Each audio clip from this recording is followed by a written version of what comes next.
The ground was still warm. Not from the sun. There was no sun left to speak of on Varda 9, not since the orbital burn teams had spent 3 days peeling back its cloud cover and cooking everything underneath. The warmth came from the rock itself, from the deep heat the fire had pushed down into the soil like a fist pressing into clay. Rurik Solov walked through it alone. His squad had already loaded onto the transport. His commander had already filed the sweep report. The operation was officially over, the world officially dead, and Rurik was officially doing one last visual confirmation before they broke atmosphere. That was what he had told Commander Drell. She had not questioned it. Rurik had a reputation for being thorough. He was not being thorough. He did not know what he was being. He just could not make himself leave. The Dragon colony had been large once. The intelligence report said 3,000 confirmed adults, double that in subadults, and somewhere between 40 and 60 active nesting sites. All of it was gone now. The nests were craters. The carcasses were already turning to carbon in the heat. Rurik had seen this before, 4 other worlds in 6 years, and it never looked like a military operation when it was done. It looked like the end of something old. He walked the outer ridge of the largest crater site. His boots left prints in the cooling ash. Nothing moved. Nothing lived. The silence was the kind that rang in your ears, the kind that felt like it was watching you back. He almost missed it. The carcass of the adult was half inside the rock face, collapsed there by the weight of the ridge coming down on top of it. It was massive even in death. One wing stretched out like a fallen wall, the scales dulled from black to gray where the heat had bleached them. Rurik had started to step over the wing when something shifted underneath it. Small, slower than a breath. He stopped. He told himself it was debris settling. He told himself it was gas moving through the body cavity. He told himself a lot of things in the 4 seconds he stood there not moving. Then he knelt down and lifted the edge of the wing. It was the size of a large dog. Black scales but softer than the adults, still growing their hard outer layer. One wing was folded wrong, the membrane along the inner edge burned through in 2 places. It was pressed flat against the underside of the dead adult, wedged into a hollow the body had made when it fell, and it was breathing. Barely. Shallow pulls of air through a half-open mouth. The eyes were closed. Rurik did not think. He did not weigh it out or consider the regulation manual or think about what Commander Drell would say. He reached in, slid his hands under the hatchling and pulled it out. It weighed almost nothing. That surprised him. Everything about dragons read as heavy, as dangerous, as enormous. This felt like lifting a sleeping child. It did not wake. It pulled one deeper breath when he moved it and then went still again, its heartbeat visible in the soft underside of its throat, fast and faint. His helmet radio clicked, Gareth's voice. "Solov, we're at final boarding, you coming or what?" 2 minutes, Rurik said. He looked down at the hatchling. He looked back at the crater, at the gray carcasses, at the ash that had been a civilization 3 days ago even if no one had called it that. His report would say no survivors. It was already filed. All he had to do was put the hatchling back down, walk to the transport, and let the math work out the way the operation intended. He opened the lower storage compartment on his field kit. It was large, built for emergency medical equipment, temperature-regulated oxygen cycling. He had cleared it out 2 days ago. He did not examine why. He placed the hatchling inside. It fit. He sealed the compartment. He walked back to the transport. Commander Drell was at the ramp when he got there, arms crossed, not looking at him with suspicion, just with the flat efficiency of someone who had 12 other things to process. "Clean." "Clean," Rurik said. She nodded and turned back inside. He followed. The transport lifted. Varda 9 dropped away through the viewport, gray and brown and still faintly smoking, getting smaller and quieter and further away until it was just a shape, and then just a point, and then nothing at all. In the storage compartment against his lower back, he felt the faint movement. A shift. a small body finding a new position in the dark. Rurik kept his face still. 40 minutes into transit, the compartment made a sound. Just once, low and soft, not mechanical, something between a hum and a question. He pressed his hand flat against the outer panel. The sound stopped. He sat there for a long time with his hand against the metal, feeling nothing, and somehow knowing anyway that whatever was inside had felt it back. He did not understand that. He did not understand any of what he had done today. He stared at the ceiling of the transport bay and said nothing to nobody. Outside, the stars moved past, cold and far away and completely indifferent to the fact that somewhere in the dark between them, the last dragon in known space had just opened its eyes for the first time. And the first thing it ever saw was a human hand pressed against the wall above its head. Nobody on the ISV Callaway liked Cargo Bay 7. It was the furthest bay from the crew quarters, poorly lit, and the ventilation made a noise that sounded like someone breathing wrong. 3 different engineers had filed reports about it over the years. None of them had found anything. The noise just lived there, and after a while, the crew learned to avoid the bay unless they had a specific reason to be in it. Rurik had made sure of that reputation personally, spending his first evening aboard quietly encouraging the worst version of the stories. By the time the transport was 2 days into the transit corridor, Cargo Bay 7 had become the ship's least visited corner. That bought him time, but not much. By the 3rd day, Kale had learned to open the storage compartment from the inside. Rurik had not expected that. The latching mechanism required pressure applied at 2 points simultaneously. It was not complicated, but it required understanding the concept of cause and effect well enough to experiment until something worked.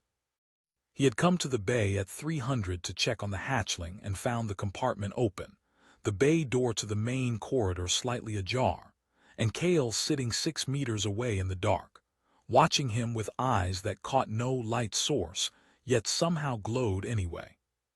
He was already bigger. 3 days of water and the dried ration protein Rurik had been smuggling in had done something. The burned wing membrane was still wrong but moving better. The scales had deepened back to proper black. Rurik sat down on the floor. He did not reach for the hatchling, he just sat. Kale watched him for a long time. Then it walked over, slow and deliberate, and pressed the top of its head against Rurik's knee. It held that position for almost a minute before walking back to the corner and lying down. Rurik did not sleep that night.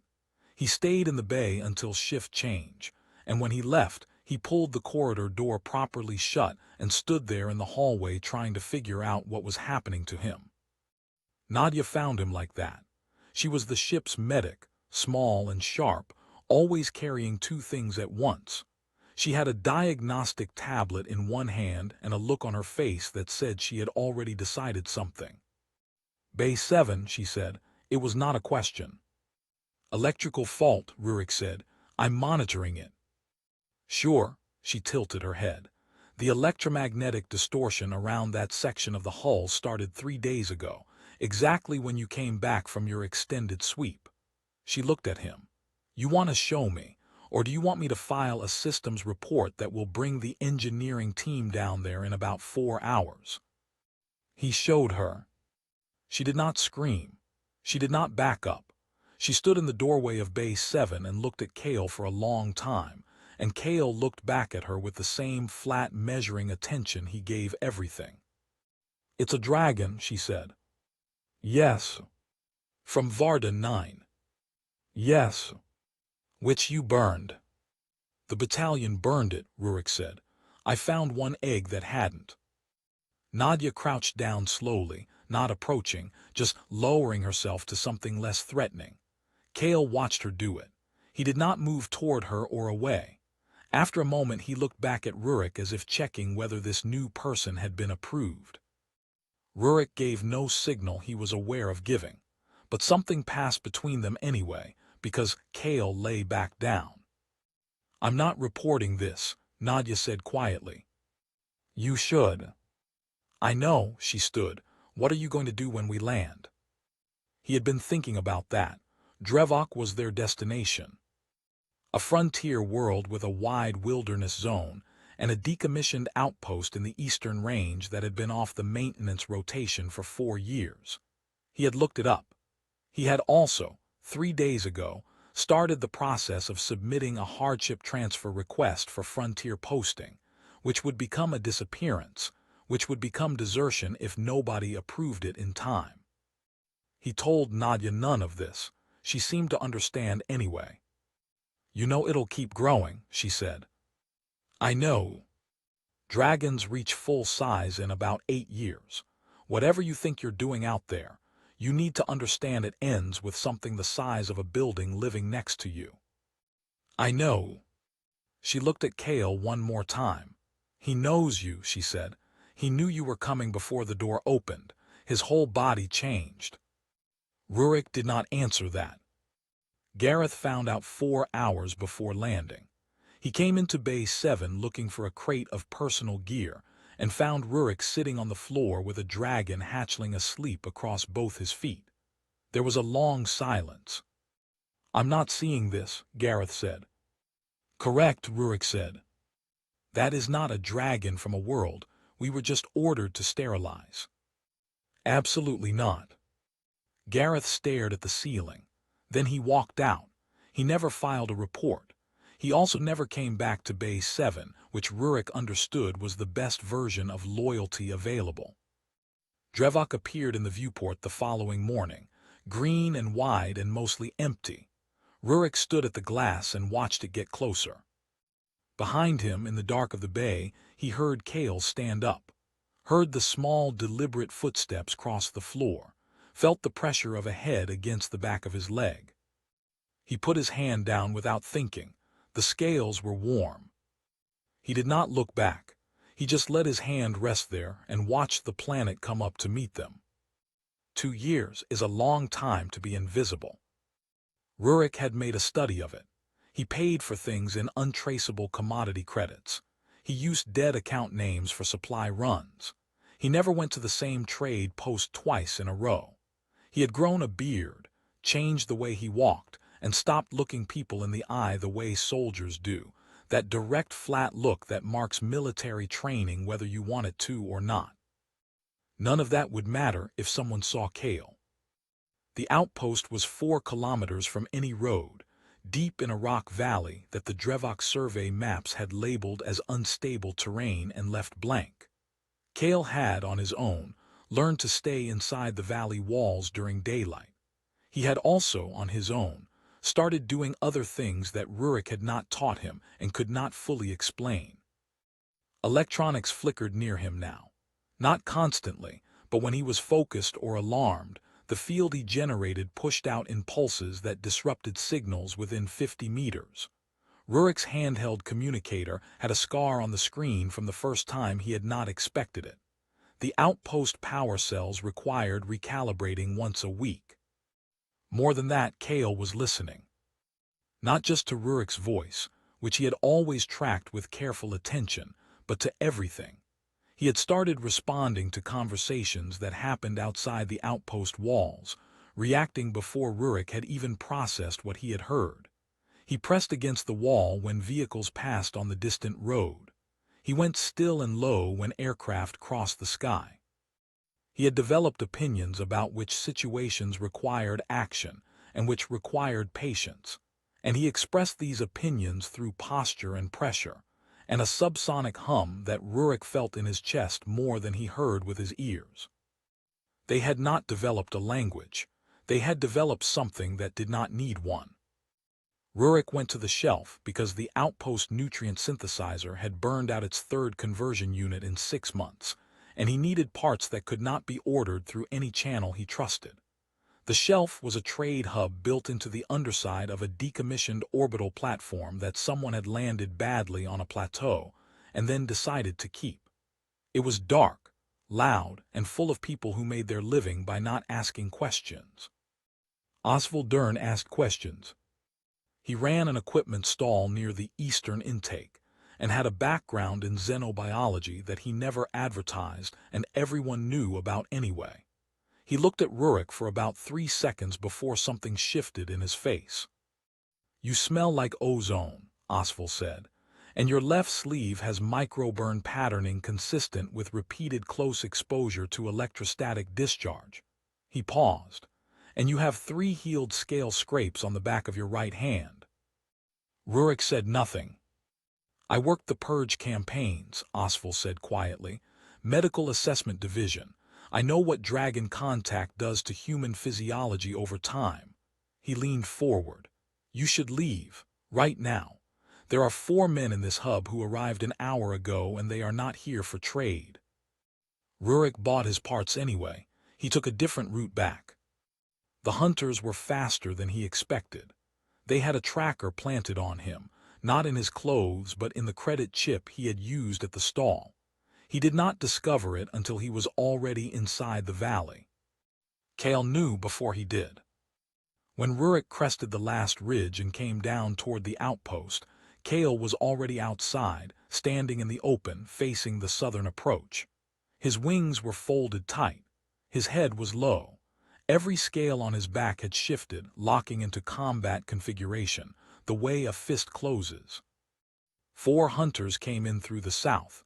2 more circled to the east.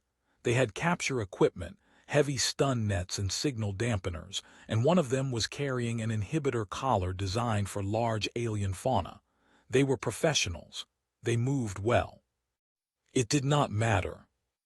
Rurik did not watch all of it. He watched enough. Cale did not breathe fire. He had not done that yet, but he was not a hatchling anymore, and he was not operating on fear or instinct. He moved with something that looked, terrifyingly, like planning. He took the southern group first because they had the collar. He pinned one under a foreleg with surgical precision, not crushing, just holding. He used his tail to dismantle the signal dampener before the operator had finished deploying it. He knocked the east pair into the rock wall with a single wing extension and left them there, winded and unarmed. 3 hunters ran. The other 3 did not run but stayed very still, which was the smarter choice. Rurik let them go after taking their equipment. He looked at what was left of the outpost's outer wall, which had been partially demolished in the process, and felt a strange calm move through him. Cale walked over and stood in front of him, close. The smell of him was sharp and mineral and alive. He was almost shoulder height now. In 2 more years he would be looking down. He made the low sound, the chest hum. The one that Rurik had learned meant something between checking in and I am still here. Rurik put his hand flat against the side of Cale's jaw. "I know," he said, "I know." He did not move his hand for a long time. Behind them the valley was quiet. Above them the sky was clear. And somewhere on the road south, 3 men were running and they would talk, and someone with more authority than hunters would start listening. Rurik had known this day was coming for 2 years. He had not known how ready he would feel when it arrived. Cale found the world before Rurik had a name for it. They had been moving for 3 weeks, camp to camp, no fixed direction, staying ahead of whatever Admiral Pren Vale's people were sending. Rurik had picked up Vale's name from an intercepted logistics signal. The Admiral who had authorized Varda 9 was now personally overseeing the recovery operation. That meant this was no longer a missing soldier problem. This was something they wanted contained. Then Cale stopped moving west. He turned south without warning, walking at a pace that forced Rurik to break into a run. When Rurik tried to redirect him, Cale ignored it, not aggressively, just with the total focused indifference of an animal following something deeper than instruction. He held that southern heading for 2 full days. He did not stop for food. He barely stopped for water. The world was called Sarath on no active chart Rurik could find. It showed up in one old survey archive as abandoned, designation revoked, last visited over a century ago by a Terran mapping vessel that had filed a report noting, quote, "No extractable resources, geological instability, non-recommended for settlement." It was a lie. Rurik understood that the moment they landed. The surface looked dead, cracked stone plains under a dim sun. But beneath it, threaded through the bedrock like veins, ran an entire network of sealed chambers. Cale walked straight to the entrance without hesitation, an opening in the rock face that looked natural but was not. The angles were too precise. The stone had been shaped. Inside, the chambers ran deeper than Rurik's light could reach. And on every wall, the writing. Not primitive markings, not symbols, full complex script, dense and structured, running in layered columns from floor to ceiling. Some of it was carved. Some of it was inlaid with a dark mineral that still held faint light even after what must have been centuries. And woven between the written columns were surfaces Rurik could only call screens, panels of smooth, dark material embedded in the stone, and when Cale pressed his head against one, it activated. The archive spoke. Not to Rurik, to Cale. Through a frequency Rurik could not hear but could feel at the edge of his hearing, a vibration that ran through the floor and up through his boots and into his teeth. He stood in the doorway of the chamber and watched Cale absorb it, standing completely still in front of panel after panel, each one lighting briefly and then dimming as he moved to the next. It lasted 6 hours. Rurik sat against the wall. He ate. He checked his equipment. He thought about Vale and the fleet and the thinning window between where they were and where they would be found. He thought about Commander Drell and whether she had known what Varda 9 was really about. He thought about the operational briefings that had never included the word civilization. He had been told dragons were territorial apex predators, non-sentient, dangerous to colonization efforts, destructive to terraforming operations, incompatible with human expansion. All of that had seemed reasonable. He had believed it the way you believe things that come through official channels in a uniform with credentials attached. One of the archive panels had a map on it. He could read enough of the spatial formatting to understand what it was showing. Dragon colony worlds, dozens of them, connected by flight corridors and communication relays that matched no known alien network in the Terran database. Active trade routes, shared resource systems. A civilization operating across 12 star systems before any human ship had left Earth's orbit. The map had a second layer, red markers, dates. The dates matched the Purge campaigns, one red marker per destroyed colony. One by one, the network going dark over decades. Rurik sat with that for a long time. When Cale finally turned from the last panel, the change was visible and physical. He was the same size, the same shape, but his posture had shifted into something that had not been there before, a weight, a gravity, the way a person carries themselves differently after they have been told something they cannot unknow. He walked to Rurik and sat. He pressed his forehead against Rurik's shoulder and stayed there. Rurik did not move. He put his arm across the back of Cale's neck the way he had done when Cale was small enough to hold, and he said nothing, because there was nothing to say that would help. Outside the archive, somewhere in the dark, Vale's fleet was calculating trajectories. 14 warships on approach. Rurik's scanner estimated less than 40 hours out. They were not bringing a single capture net. The weapons signatures were orbital bombardment class. They meant to burn this world too. Whatever was here, whatever the archive held, they had known about it. They wanted it gone. Cale pulled back from Rurik's shoulder. He looked at him directly, the full weight of his attention, eyes that now carried something behind them that had not been there this morning. He made a sound Rurik had never heard before, low and sustained, and the archive walls picked it up and hummed it back. Not grief, not anger either. Something older than both. Rurik stood. He checked his gear. He looked at Cale and said, "Whatever you need to do, we'll do it." He did not know exactly what he was agreeing to. He knew it was large and it was coming fast, and it could not be stopped by running anymore. He was done running anyway. The fleet came in formation. 42 ships, arranged in a standard orbital suppression pattern, the kind used when the target on the ground was not expected to shoot back. Rurik watched them on his scanner from the ridge above the archive entrance, 14 hours ahead of schedule, which meant someone had given Vale better data than Rurik had access to. He had been outpaced. He accepted that. What he had not expected was Nadia. Her vessel came in low from the eastern approach, civilian class, running a humanitarian registry signal that the fleet scanners were legally obliged to log before engaging. It was a small ship, battered in the way of vessels that had been to too many fringe worlds, and it set down 3 kilometers from the archive in a flat stone clearing before Rurik had time to be either relieved or furious. She climbed out with a medical kit on her back and walked toward him like no time had passed. "How did you find us?" Rurik said. "Osval," she said. "He monitors the fleet movements. When Vale's group pulled from the outer corridor and came this direction, he flagged me." She looked past him at the archive entrance, then past the entrance at Kale, who was standing on the ridge above, watching the fleet without moving. "Is he ready?" "I don't know what ready means for what he's about to do." "What is he about to do?" Rurik looked up at Kale. "Something the fleet isn't prepared for." Vale opened a broadcast channel from the flagship 16 minutes later. His voice was flat and practiced. He addressed Rurik by name, by rank, by desertion case number.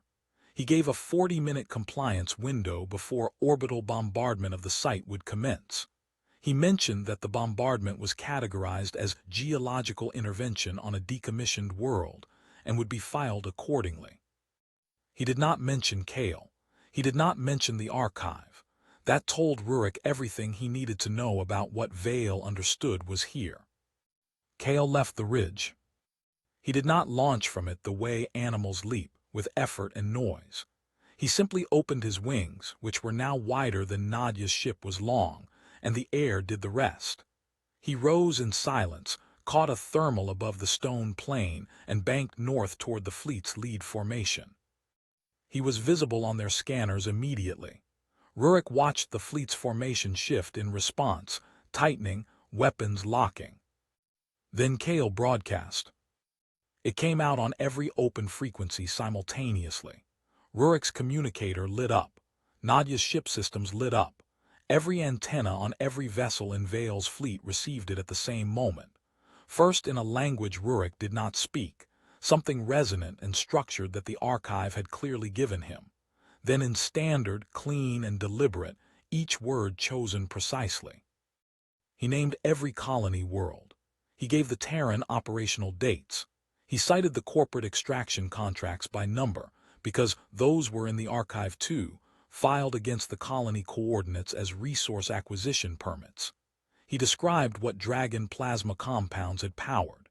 He said how many individuals had been killed, not in approximations, but in exact figures the archive had kept because someone had made sure the count was maintained. He spoke for 11 minutes. On the other side of the fleet, 6 civilian relay satellites were broadcasting the feed. That had been Nadia's work, Rurik understood later. She had contacted Delegate Yura Senek's office 12 hours before landing. Senek had the relay access and the political position to push the feed to every assembly-monitored frequency in the sector.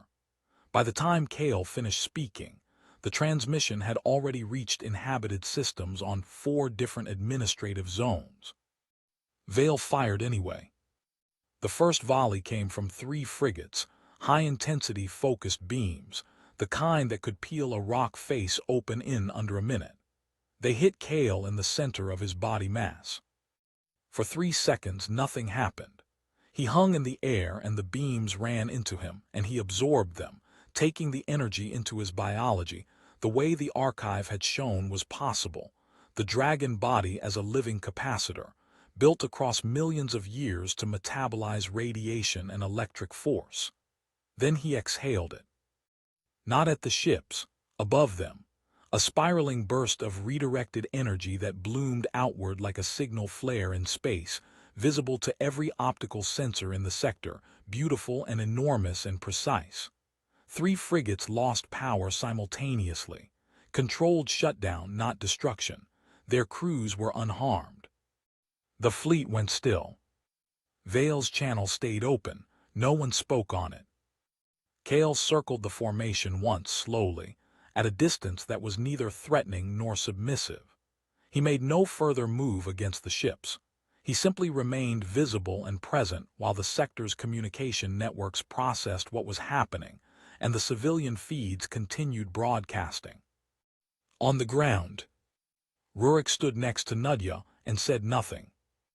On 12 inhabited worlds, people were watching. Sunuk's voice entered the fleet broadcast channel 40 minutes later, formal and public. She announced an emergency assembly review. She suspended Vol's operational authority pending investigation. She requested, in language that was technically a request and practically an order, that all weapons be stood down. The fleet complete. Kull descended back to the archive ridge as if he had only gone for a short flight. He folded his wings and sat, and watched the fleet hover in formation, doing nothing, because there was nothing left for them to do that the galaxy was not watching. Rurik climbed the ridge and sat next to him. Neither of them spoke. There was no version of speech that covered this. The stars were coming out above Sareth, cold and clear and full of people who had just learned something they could not unlearn. That was enough for tonight. The assembly chamber was not built for a dragon. It was built for humans, and the handful of allied species who stood upright and needed chairs, and it had high ceilings designed to convey authority, not to accommodate a creature with a 12-meter wingspan who arrived through the primary hall entrance without being announced. The delegates in the lower seats moved back. Several knocked over their water glasses. The ones in the elevated tiers had the advantage of height and used it to stare. Kull walked to the center of the floor and sat. He had come alone.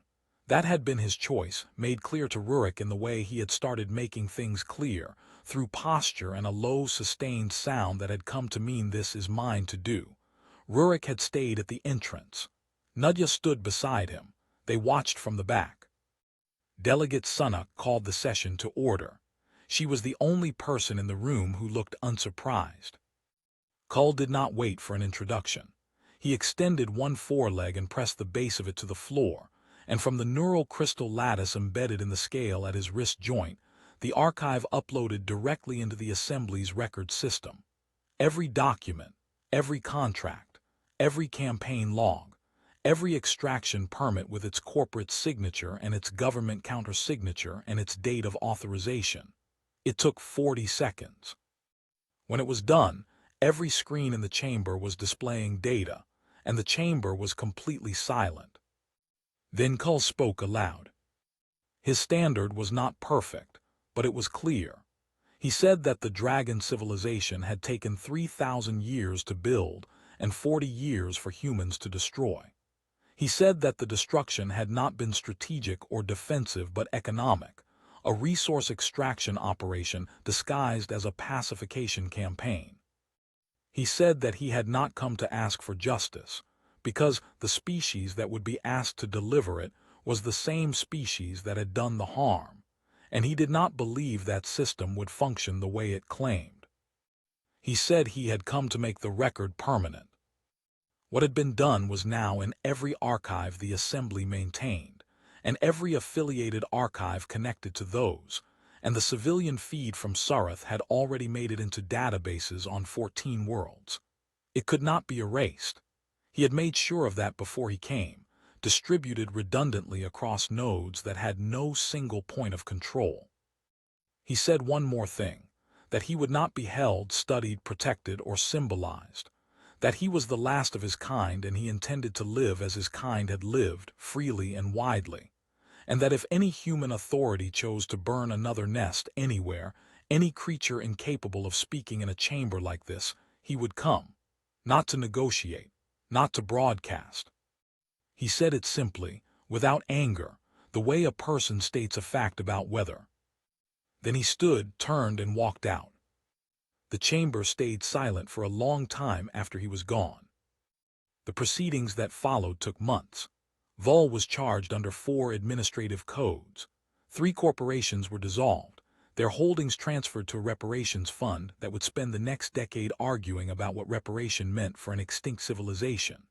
Sunuk's investigation subcommittee found documentation of 17 suppressed reports, filed by purge campaign physicians and xenobiologists, all describing behavioral evidence of dragon sentience, all archived without action.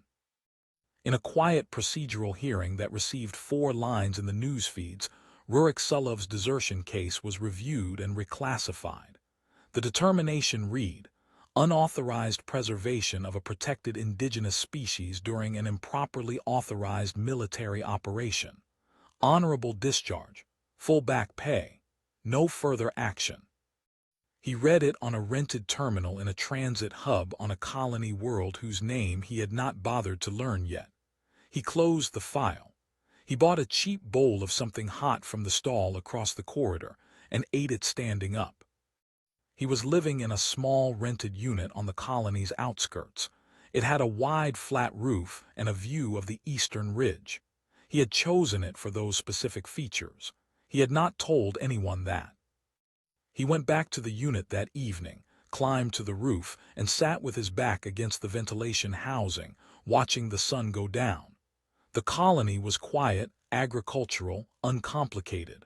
The kind of place that did not follow galactic news closely. Nobody here knew his name. The shadow came at dusk. Enormous, soundless, moving fast against the darkening sky. It crossed the ridge and banked once and was gone. No landing, no approach, just the passing of something vast and fast and alive. It lasted less than 4 seconds. On the street below, nobody looked up. The market stalls were closing. A few children were being called inside. An old freighter was descending toward the landing field. Everything continued the way it always continued. Rurik watched the empty sky where the shadow had been. He was not afraid. He was not relieved. He was not even particularly surprised. He was the thing he had been slowly becoming for 4 years, which was the only human being alive who knew with complete certainty what was out there, watching, deciding, waiting, and choosing each day to keep that to itself. He sat on the roof until full dark, then he went inside. He did not tell anyone. He did not need to. Some things are not stories you tell. They are things you carry quietly for the rest of your life, while the world goes on around you and the sky does what the sky does, and you are one of the few people who knows to look up when it gets very still.